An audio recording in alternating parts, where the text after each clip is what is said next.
Hi అండి, నేను మీ శిల్పా వినయ్. వెల్కమ్ టు విన్సీ కిచెన్. ఈరోజైతే మనం జొన్న పిండితో 3 రకాల హెల్దీ రెసిపీస్ని చూద్దాము. మార్నింగ్ బ్రేక్ఫాస్ట్గా చేసుకోవచ్చు, స్నాక్స్గా చేసుకోవచ్చు, ఇంకా కావాలంటే నైట్ డిన్నర్గా అయినా చేసుకోవచ్చు. చాలా టేస్టీగా ఉంటాయి, చాలా చాలా హెల్దీ కూడా. ఇలా చేసి పెట్టారంటే పిల్లలు కూడా ఇష్టంగా తినేస్తారు. ఇంకా డయాబెటీస్ ఉన్న వాళ్ళు, బరువు తగ్గాలనుకునే వాళ్ళు కూడా హ్యాపీగా తినేయచ్చు. ముందైతే మనం జొన్న పిండితో టేస్టీ జావ ఎలా తయారు చేసుకోవాలో చూద్దాము. దీనికోసం ముందుగా స్టవ్ పైన ప్యాన్ పెట్టేసుకుని ఇందులో 1 స్పూన్ నూనె వేసేసి, నూనె కాగిన తర్వాత 2 టేబుల్ స్పూన్ల పల్లీలు వేసుకొని వేయించుకోవాలి. పల్లీలు బదులు మీరు జీడిపప్పు అయినా వేసుకోవచ్చు. అలాగే వెయిట్ లాస్ అవ్వాలనుకునే వాళ్ళైతే ఆయిల్ ఇంకా తగ్గించి కూడా వేసుకోవచ్చు. పల్లీలు బాగా వేగిన తర్వాత ఇందులో 1/2 టీ స్పూన్ ఆవాలు, 1/2 టీ స్పూన్ జీలకర్ర వేసి వేయించుకోవాలి. పల్లీలు వేగడానికి టైం పడుతుంది కాబట్టి ముందు పల్లీలు వేసి వేయించేసుకుని తర్వాత ఆవాలు, జీలకర్ర వేసుకోవాలి. ఆవాలు చిటిపడలాడిన తర్వాత ఇందులో ఒక పచ్చిమిర్చి, పెద్దది ఒకటైతే సరిపోతుంది, కట్ చేసి వేసేసుకోవాలి. అలాగే ఒక పెద్ద ఉల్లిపాయను కూడా బాగా సన్నగా తరిగి వేసేసుకోవాలి. ఉల్లిపాయల్ని విడివిడిగా చేసి వేసుకోండి, త్వరగా వేగిపోతాయి. అలాగే ఒక మీడియం సైజ్ క్యారెట్ని చిన్న ముక్కలుగా కట్ చేసి వేసుకోవాలి. ఇంకా కరివేపాకు కూడా వేసేసుకుని బాగా వేయించుకోవాలి. ఇవి మరీ ఎర్రగా అవసరం లేదు, ఈ ఉల్లిపాయలు కొంచెం ట్రాన్స్పరెంట్గా అయ్యేంతవరకు వేయించుకుంటే సరిపోతుంది. ఇంకా మీకు నచ్చిన కూరగాయలు వేసుకోవచ్చు అండి, పచ్చి బఠానీ వేసుకోవచ్చు, ఇంకా పాలకూర, ఆకుకూరలు వేసుకోవచ్చు, మీకు నచ్చిన వెజిటబుల్స్ ఇందులో వేసుకోవచ్చు. మరీ ఎర్రగా అవసరం లేదు, చూడండి విధంగా లైట్గా ట్రాన్స్పరెంట్గా అయితే సరిపోతుంది. ఇప్పుడు ఇందులో కొంచెం పసుపు, 1/2 టీ స్పూన్లో సగం ఇంగువ, ఇంకా రుచికి సరిపడినంత సాల్ట్, నేనైతే 1/2 టీ స్పూన్ వేస్తున్నాను. ముందైతే కొంచెం వేసుకోండి, కావాలంటే తర్వాత చెక్ చేసుకొని కూడా వేసుకోవచ్చు. బాగా కలిపేసుకొని ఇందులో 2.5 కప్పుల నీళ్లు పోసుకోవాలి. మీరు ఇంట్లో ఉండే ఏదైనా గిన్నె కానీ గ్లాస్ కానీ తీసుకుని ఆ కొలతతో 2.5 గ్లాసులు లేదా 2.5 కప్పుల నీళ్లు పోసేసుకొని మూత పెట్టి ఈ నీళ్ళని మరిగించుకోవాలి. ఈ నీళ్లు మరిగేలోపు ఒక గిన్నెలో 1/2 కప్పు జొన్నపిండి వేసుకోవాలి. మనం ఏ కప్పుతో అయితే నీళ్ళు తీసుకుంటామో అదే కప్పుతో 1/2 కప్పు జొన్నపిండి తీసుకోవాలి. ఇందులో కొంచెం నీళ్ళు పోసుకుంటూ ఉండలేమి లేకుండా కలుపుకోవాలి. ముందైతే కొంచెం నీళ్ళు పోసి కలుపుకోండి, నీళ్ళు ఎక్కువ పోస్తారంటే పిండి ఉండకట్టేస్తుంది. కొంచెం నీళ్ళు పోసి కలుపుకొని ఉండలేమి లేకుండా కలుపుకున్న తర్వాత మరి కొంచెం నీళ్ళు పోసుకోండి. మొత్తం అయితే 1/2 కప్పు నీళ్ళు పోసాను నేను. ఉండలు లేకుండా కొంచెం పల్చగా చూడండి, కన్సిస్టెన్సీ ఈ విధంగా ఉండేలాగా కలుపుకోవాలి. ఇలా కలిపేసుకుని పక్కన పెట్టేసుకోండి. నీళ్ళు ఇలా మరుగుతున్నప్పుడు ఇందులో మనం కలిపి పెట్టుకున్న జొన్నపిండిని పోసుకోవాలి. అయితే ఇందులో పోసే ముందు ఒకసారి కలుపుకోండి, లేదంటే పిండి అంతా కూడా అడుగున ఉండిపోతుంది. ఒకసారి కలుపుకొని ఇందులో పోసుకోండి.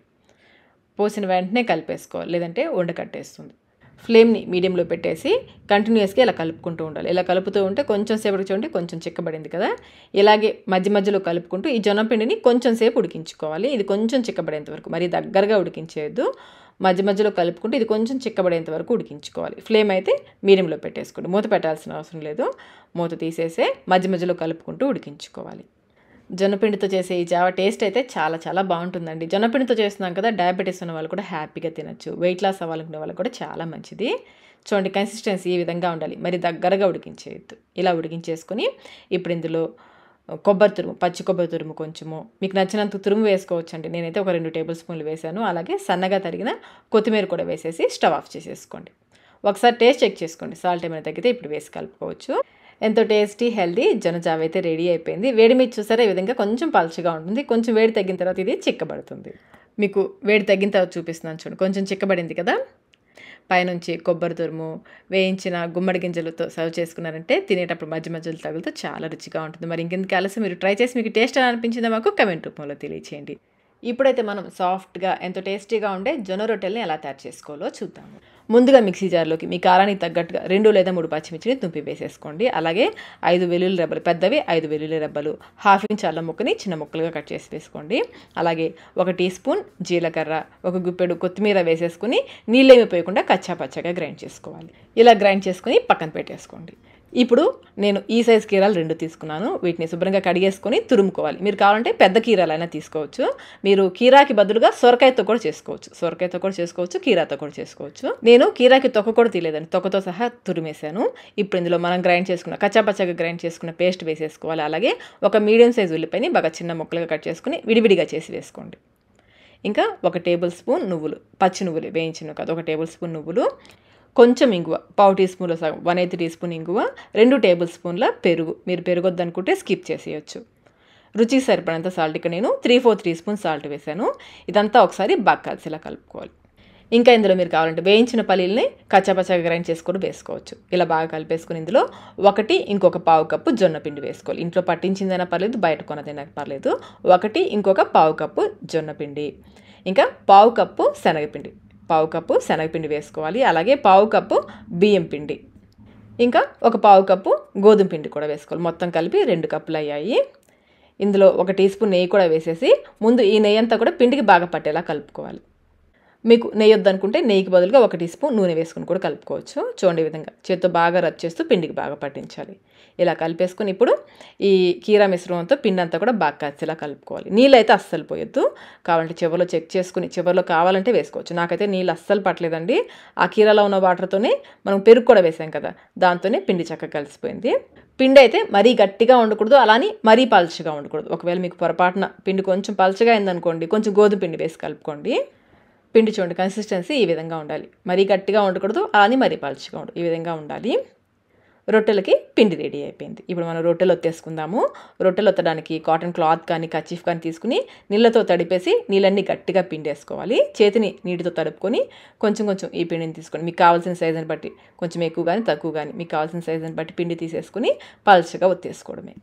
మనం రొట్టెలో కీరా వేసి చేసాం కదా, సొరకాయ వేసి కూడా చేసుకోవచ్చు. ఆ రెసిపీ అయితే ఆల్రెడీ మన ఛానల్లో ఉందండి. లింక్ నేను డిస్క్రిప్షన్ బాక్స్లో ఉంచుతాను, ఒకసారి చూడండి. రొట్టె పలుచగా వచ్చిన తర్వాత పైనుంచి కొంచెం నువ్వులు, పచ్చి నువ్వులే కొంచెం నువ్వులు చల్లేసుకుని ఊడిపోకుండా చేత్తో లైట్గా ప్రెస్ చేయండి. రొట్టె అయితే చూడండి మరీ మందంగా ఉండకూడదు, ఈ విధంగా కొంచెం పలుచగా ఒత్తుకోవాలి. ఇప్పుడు వీటిని మనం కాల్చుకుందాము. ప్యాన్ బాగా వేడెక్కిన తర్వాత నెయ్యి కానీ నూనె కానీ వేసేసుకుని నిదానంగా దీనిపైన క్లాత్తో సహా వేసేసేయండి. ఇప్పుడు స్లోగా ఈ క్లాత్ కూడా తీసేసి పైనుంచి మరికొన్ని నువ్వులు వేసేసుకుని ఇవి ఊడిపోకుండా చేత్తో లైట్గా ప్రెస్ చేసేసేయండి. మూత పెట్టేసి లో మీడియం ఫ్లేమ్లో దీన్ని కొంచెం సేపు కాలనివ్వాలి. పైన పచ్చిదనం తగ్గిన తర్వాత పైనుంచి మరికొంచెం నెయ్యి కానీ నూనె కానీ వేసేసుకుని రెండో వైపు తిప్పేసుకోవడమే.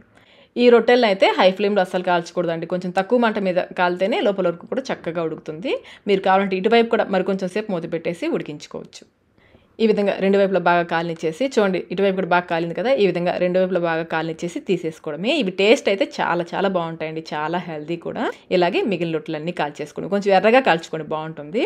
ఈ విధంగా మిగిలిన రొట్టెలన్నీ కాల్చేసుకోవడం. ఇంకా దీంట్లోకి చట్నీ కానీ ఇంకేమీ అవసరం లేదు, ఉట్టిగానే తినేయచ్చు. పిల్లలు అయితే చాలా ఇష్టంగా తినేస్తారు, చాలా సాఫ్ట్గా కూడా ఉంటాయి. మనం తీసుకున్న కొలతలతో నాకైతే ఈ సైజువి 6 రొట్టెలు వచ్చాయి. దాన్ని తగ్గట్టుగా మీరు పిండి కలుపుకోండి. మరి ఇంకెందుకు ఆలస్యం, మీరు ట్రై చేసి మీకు టేస్ట్ ఎలా అనిపించిందో మాకు కామెంట్ రూపంలో తెలియచేయండి.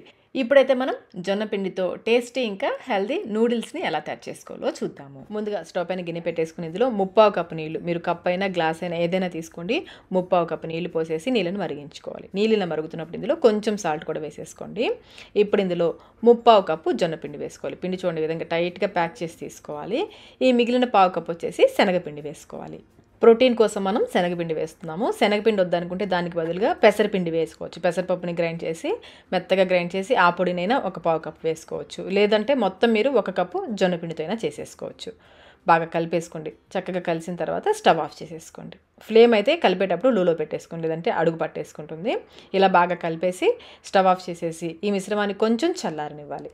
ఇప్పుడు ఒక ప్లేట్ తీసుకుని ఇందులో 1/2 టీ స్పూన్ నూనె వేసి ఈ ప్లేట్ అంతా కూడా స్ప్రెడ్ చేసుకోవాలి. మనం పిండి వేసినప్పుడు ప్లేట్కి అంటుకోకుండా ఉంటుంది. ఈ పిండి గోరువెచ్చగా మనం చేతితో తాకగలిగినంత వేడి ఉన్నప్పుడు ఈ పిండి వేసేసుకుని బాగా కలుపుకోవాలి. ఇదంతా కూడా ఒక ముద్దలాగా చేసుకోవాలి. కలుపుకుంటూ శనగపిండి జొన్నపిండి 2 వేసున్నాం కదా, అవి బాగా కలిసేలాగా బాగా కలుపుకుంటూ ఒక ముద్దలాగా చేసుకోవాలి. పిండిని ఈ విధంగా ఒక ముద్దలాగా కలుపుకున్న తర్వాత చేతికి కొంచెం నూనె రాసుకుని పిండిని బాగా కలుపుకోవాలి. మనకి ఇలా కలుపుతూ ఉంటే పిండిలో జిగురు వచ్చి నూడిల్స్ చేసినప్పుడు విరిగిపోకుండా ఉంటుంది. పిండిని అయితే బాగా కలుపుకోవాలి. ఇలా బాగా కలిపేసుకుని మురుకులు గొట్టంలో పెట్టేలాగా రోల్ చేసుకోవాలి. ఇప్పుడు మురుకులు గొట్టంలో కొంచెం నూనె వేసేసి స్ప్రెడ్ చేసుకోండి. ఇలా స్ప్రెడ్ చేసేసి ఈ పిండిని ఇందులో సరిపడా పిండిని పెట్టేసుకోవాలి. ఈ మురుకులు గొట్టంలో చిన్న రంధ్రాలు ఉన్న ప్లేట్ ఉంటుంది కదా, అది వేసుకోండి. మరి పెద్దదైతే నూడిల్స్ చూడడానికి అంత బాగోవు కదా, ఈ విధంగా చిన్న రంధ్రాలు ఉన్న ప్లేట్ వేసేసుకోండి. దీన్ని పక్కన పెట్టేసుకుని ఇప్పుడు ఇడ్లీ ప్లేట్స్ని నూనెతో గ్రీస్ చేసుకోవాలి. ఆ గుంటలే కాకుండా అంచుల మీద కూడా రాసేయండి, నూనెని అంటుకోకుండా చక్కగా వస్తాయి. ఇలా ప్లేట్స్ అన్నీ కూడా నూనె రాసేసి పెట్టేసుకోండి. ఇప్పుడు ఒక్కొక్క ప్లేట్లో చూడండి విధంగా మురుకుల్లాగా ఒత్తుకోవాలి. మధ్యలోకి రాకుండా అంచుల మీదే వేసుకోండి. మధ్యలోకి కొంచెం గ్యాప్ వచ్చేలాగా, మనం పైన ప్లేట్ పెడతాం కదా, మధ్యలో ఈ విధంగా గ్యాప్ వచ్చేలాగా వేసుకోవాలి. ఇలా అన్నీ వేసేసుకొని ఈ హోల్స్ పైనకి మళ్ళీ హోల్స్ రాకుండా పెట్టుకోండి ప్లేట్ని. ఇప్పుడు వీటిని ఉడికించుకుందాము. నేనైతే కుక్కర్లో ఉడికించేస్తున్నాను. కుక్కర్లో 1 గ్లాస్ నీళ్లు పోసి మరిగిన తర్వాత ఈ ఇడ్లీ ప్లేట్స్ని పెట్టేసి మూత పెట్టేసి విజిల్ పెట్టకూడదు. మూత పెట్టేసి ముందు ఒక 2 నిమిషాల పాటు హై ఫ్లేమ్లో ఉడికించుకోవాలి. తర్వాత ఒక 15 నిమిషాల పాటు లో మీడియం ఫ్లేమ్లో ఉడికించుకోవాలి. మీరు ఇడ్లీ పాత్రలో అయినా ఉడికించుకోవచ్చు. మనం మామూలు ఇడ్లీలు ఎలా ఉడికించుకుంటామో అలా ఇడ్లీ పాత్రలో అయినా ఉడికించుకోవచ్చు, లేదా ఇలా కుక్కర్లో అయినా పెట్టేసుకోవచ్చు. 15 నిమిషాల తర్వాత స్టవ్ ఆఫ్ చేసేసుకొని మూత తీసేసుకోండి. నిదానంగా బయటకు తీసేసి వీటిని కొంచెం చల్లారనివ్వాలి. ప్లేట్స్ని విడివిడిగా పెట్టేసుకోండి, త్వరగా ఆరిపోతాయి. ఇవి పూర్తిగా చల్లారిన తర్వాతనే నూడిల్స్ని సపరేట్ చేసుకోవాలి. వేడి మీద చేశారంటే విరిగిపోతాయి. పూర్తిగా చల్లారిన తర్వాత చూడండి, చక్కగా మనకి నూడిల్స్ లాగా వచ్చేస్తాయి. విరిగిపోకుండా చక్కగా వచ్చాయి కదా. బయట కొన్ని నూడిల్స్ హెల్త్కి అంత మంచిది కాదండి. చక్కగా మనం ఇంట్లోనే ఇలా ఈజీగా చేసుకోవచ్చు. చూడండి, విరిగిపోకుండా చక్కగా వచ్చాయి కదా. ఇలా నూడిల్స్ చేసేసుకొని పక్కన పెట్టేసుకోండి. ఇప్పుడు స్టవ్ పైన ప్యాన్ పెట్టేసుకుని 2 టేబుల్ స్పూన్లు నూనె వేసి, నూనె కాగిన తర్వాత 8 నుంచి 10 వరకు వెల్లుల్లి రెబ్బల్ని బాగా సన్నగా తరిగి వేసుకోండి. పైన తొక్క తీసేసి బాగా సన్నగా తరిగి వేసుకొని వేయించుకోవాలి. ఇవి లైట్గా చూడండి, లైట్గా కలర్ చేంజ్ అయ్యాయి కదా. ఇలా వేయించేసుకుని ఇప్పుడు ఇందులో ఒక పెద్ద ఉల్లిపాయని పొడవుగా కట్ చేసుకుని విడివిడిగా చేసి వేసుకోవాలి. అలాగే 1 లేదా 2 పచ్చిమిర్చిని కూడా బాగా సన్నగా తరిగి వేసుకుని వేయించుకోవాలి. ఈ ఉల్లిపాయలు మరి ఎర్రగా వేగాల్సిన అవసరం లేదు, కొంచెం ట్రాన్స్పరెంట్గా అయితే సరిపోతుంది. ఈ విధంగా వేయించుకోవాలి. ఇప్పుడు ఇందులో నేనైతే ఒక కప్పు నిండుగా సన్నగా తరిగిన క్యాబేజ్ వేస్తున్నాను. ఇంకా ఒక క్యాప్సికమ్, మీడియం సైజ్ క్యాప్సికమ్ ఒకటి, అలాగే ఒక క్యారెట్ కూడా, అన్నీ కూడా సన్నగా పొడవుగా కట్ చేసి వేసుకున్నాను. ఇందులోనే కొంచెం ఇవి ఉడకడానికి సరిపడా కొంచెం సాల్ట్ కూడా వేసేసి బాగా కలుపుకోవాలి. ఇందులో మీకు ఇవే కాదు, మీకు నచ్చిన వెజిటబుల్స్ వేసుకోవచ్చు, మీకు అందుబాటులో ఉన్నవి వేసుకోవచ్చు. వెజిటబుల్స్ ఎన్ని ఎక్కువ వేసుకుంటే అంత రుచిగా ఉంటుంది. ఇలా బాగా కలిపేసుకుని మూత పెట్టేసి 1-2 నిమిషాల పాటు లో ఫ్లేమ్లో ఉడికించుకోవాలి. 2 నిమిషాల తర్వాత ఇందులో 1/2 టీ స్పూన్ మిరియాల పొడి, 2 టేబుల్ స్పూన్ల టమాటో సాస్ కానీ టమాటో కెచప్ కానీ వేసుకోవచ్చు.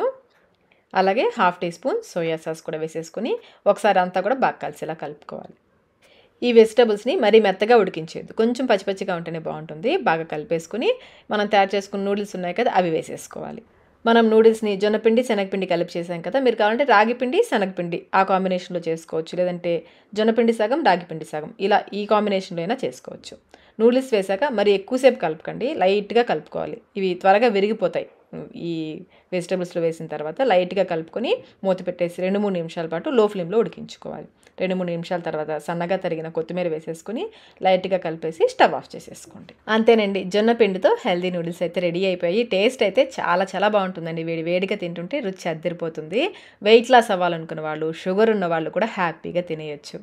ఇదైతే కంప్లీట్ మీల్ లాగా ఉంటుందండి. ప్రోటీన్ ఉంది, శనగపిండి వేసాం కదా, వెజిటబుల్స్ ఉన్నాయి, జొన్నపిండితో చేస్తున్నాం, అన్నీ హెల్దీనే కదా. మరి మీరు ట్రై చేసి మీకు టేస్ట్ ఎలా అనిపించిందో మాకు కామెంట్ రూపంలో తెలియచేయండి. వీడియో నచ్చినట్లయితే లైక్ చేయండి, మీ ఫ్రెండ్స్కి ఫ్యామిలీ మెంబర్స్కి షేర్ చేయండి. ఇలాంటి మరిన్ని రెసిపీస్ కోసం మన ఛానల్ని సబ్స్క్రైబ్ కూడా చేసుకోండి. Thank you.